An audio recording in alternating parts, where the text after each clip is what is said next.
The Sacred Mass, Chapter 51, A Job for a Former King. A week passed uneventfully, and Helmer had returned to his full-time to his practice, and he also started to assist Sunshine with her classes. Liam was still uncertain as to what to do with his time on this world, and he felt that he should have a type of employment, and Sophina had suggested that he should try the teaching gig, and he could train the new members of the guild. Liam dismissed that idea, for he did not leave the court to do the same thing as before, and he wanted to do something that did not have to do anything with battle or politics. He tried giving medicine a shot, but he got super bored reading through Helmer's chemistry book, and he entertained a bit the idea of being a chef, and he discarded that idea as well. He cooked for utilitarian reasons, not because he particularly enjoyed it. And Marina and Allan had grown fond of their chef career, and the two were saving money to open up their own bakery. And Liam tried speaking to his brother Alec about the job situation, and Alec said that he would gladly give Liam spending money. And Alec's new job was that of a courtesan/spy, and he would go to parties with Sophina and Eric and be merry with the nobles. And when the nobles were merry enough, they tended to spill their secrets. Allan had refined his technique, and now when he went out to work, he put it on the gentleman persona, imitating the respectful decorum that Liam used to use whenever he had no other choice but to attend a festivity. He worked this job in an intermittent basis, and when he wasn't working as a courtesan spy, Allan did art jobs here and there at the guild, and when no art jobs were available, he would work as a fisherman. And on this particular cold morning, Liam had gone outside to look for some type of employment, and he saw Helmer passing by on his way to the page's house, and he followed Helmer for a bit, not making his presence known, or so he thought. Mrs. spied on him with one little eye, and she informed Helmer that Liam was stalking him again. And this made Helmer quite happy, and he made an effort to suppress his nervous laughter so that Liam wouldn't know that he was on to him. Helmer eventually made it to a patient's home.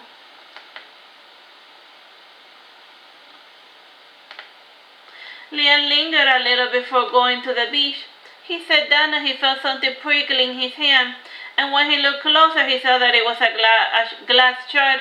Liam picked up the shard and he threw it away in the nearby garbage can, and then he proceeded to beachcomb the place for garbage and other items, and the task was a bit difficult because of the light snowfall. And when he got bored of that, he went to collect seashells. He organized them by color and size, and from there he noticed the club. And since it was the off-season, the place was practically empty. And he entered the place to chat with Ophelia, the matron of the club.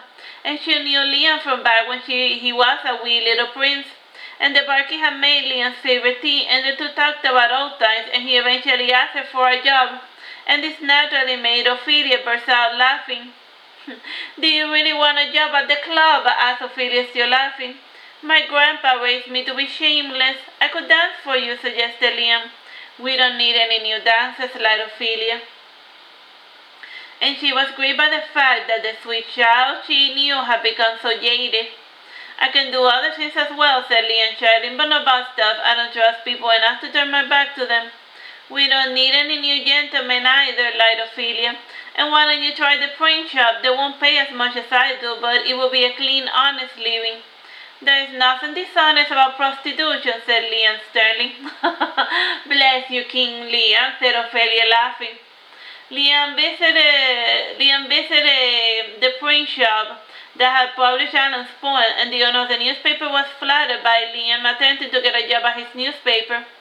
"I am no longer king, and I have a brilliant successor, and I raised her well. And I had no doubt she will succeed as the new Dragon King," said Liam. "I no longer accept tributes, and at my current spending rate, I will surely end up in the poorhouse." "That's a shame, and why don't you play music? I heard you play before, and the band will be happy to have you," said the newspaper owner. Outside the office, Sylvia was quietly celebrating, and she had been stalking her father for a bit since it was her day off. brilliant successor," repeated Princess Sylvia. "Do you need a staff writer?" asked Liam. "We have enough staff writers," lied the newspaper owner. "Not about your violin, and why don't you feel comfortable playing it in public?" "None of your business," said Liam, frowning, and he wasn't about to admit to a stranger that he was shy. And about the Arch Magus, I heard rumors that you two are lovers, said the newspaper owner. Yes, what about it? Said Liam coldly. Oh, nothing. I'm happy for you two, said the owner. Liam started to depart, but then he asked the owner, what is it that you do here other than write about what happens? We give our opinion on world events, and we also gossip about novels, and we can write about cats. Cats are very popular in Wallen, and if one does accusing, we must describe it in full detail. And one of our writers also answers questions, said the owner. And what type of questions? Asked Liam. About relationships, suggested positions, etc., said the owner. And do you have any relationship questions? Not really. I don't want anything serious with Helmer, and he reminds me of my first lover, Lucian. My grandpa decapitated him for corrupting me, his crown prince, said Liam sadly. What a monster, said the newspaper owner. And he had to restrain himself, for a slight grin was appearing in the corner of his mouth, and he just needed to keep Liam talking. And he tapped a string underneath his table, and one of his staff writers crawled underneath the floorboard to get closer enough to listen and to copy everything that Liam said. Can you tell me more of the mad Dragon King, and what other crimes did he do? Asked the newspaper owner. Isn't that enough? My grandpa, he would be my father, even though he was a weak and feeble man, and nothing that did was good enough for him.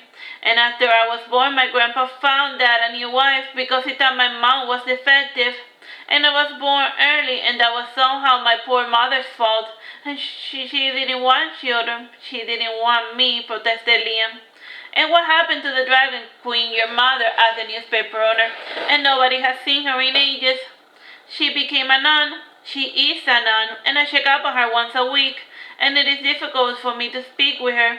I'm not mad at her, but I am mad, said Liam, pouting. And what other illnesses affected the old Dragon King, your father? Asked the newspaper owner. His poison glands were overdeveloped, and he could kill you with a bite, and he could make you sick with just a scratch. But the poison also made him ill, explained Liam.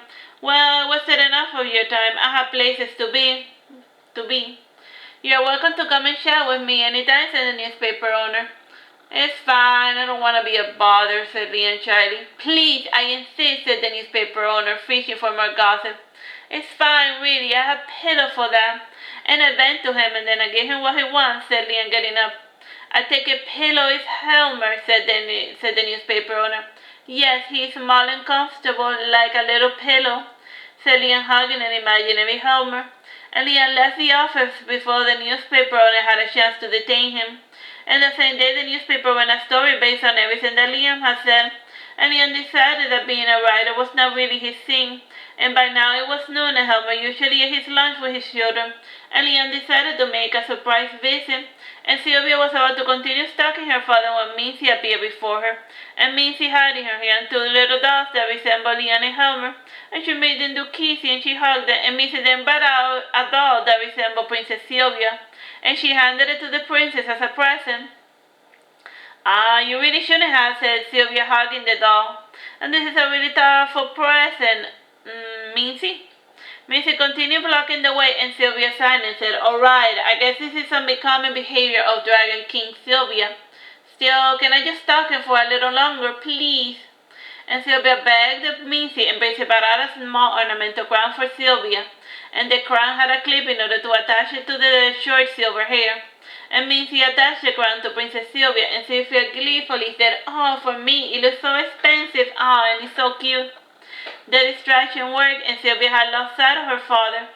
Aboard, Sylvia teleported back to Mildred, and she sat in her bedroom with all of her dolls, and she said to the doll, Poor Uncle Liam, and he spilled out his guts to that awful reporter. The doll said nothing, as dolls often do.